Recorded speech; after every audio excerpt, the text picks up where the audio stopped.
June 26ನೇ ತಾರೀಕು evening ಸುಮಾರು 7:30 ಗಂಟೆಗೆ ಇಬ್ಬರು ಗಂಡ ಹೆಂಡತಿ ನಮ್ಮ ಧನೂರ ಪೊಲೀಸ್ ಸ್ಟೇಷನ್ ಲಿಮಿಟ್ಸ್ ಬರುವಂಥ ಖಾನಾಪುರ ರೋಡು ಟು ಸಿದ್ದೇಶ್ವರ ಮಠ ಟೆಂಪಲ್ಗೆ ಹೋಗ್ತಾ ಇರುವಾಗ ಒಂದು ಆಕ್ಸಿಡೆಂಟ್ ಆಗಿದೆ ಅಂತ ನಮಗೆ ಮಾಹಿತಿ ಬರುತ್ತದೆ.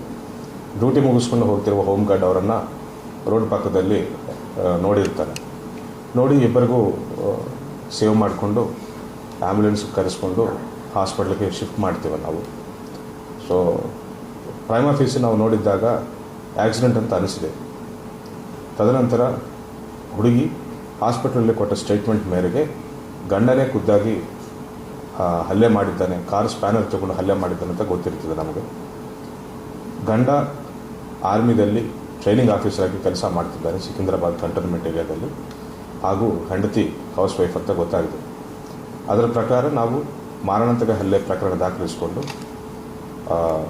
ತನಿಖೆಯನ್ನು ಮುಂದುವರಿಸಿದ್ದೇವೆ.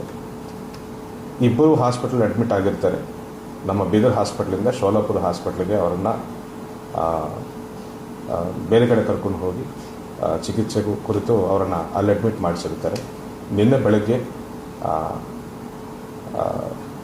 ಹುಡುಗಿ 26 ವರ್ಷದ ಸಂಜನಾ ಅಂತ ಮರಣ ಹೊಂದಿರುತ್ತಾರೆ ಅವರು.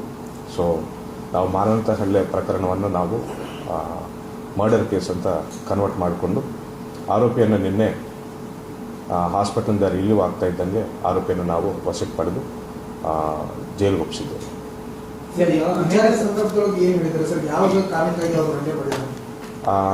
ಗಂಡ ಹೆಂಡತಿ ಮಧ್ಯ ಬೇರೆ ಬೇರೆ ಕಾರಣಕ್ಕಾಗಿ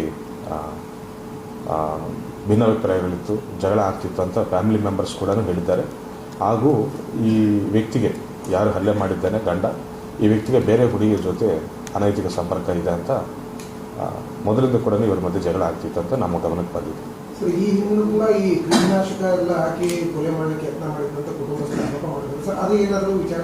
ನಮಗೆ ಯಾವುದೇ ರೀತಿ ಕಂಪ್ಲೇಂಟ್ ಬಂದಿಲ್ಲ.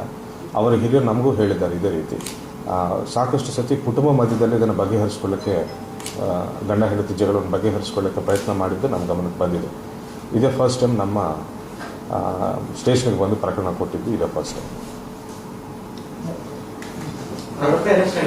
ಆಗಿದೆ. Thank you.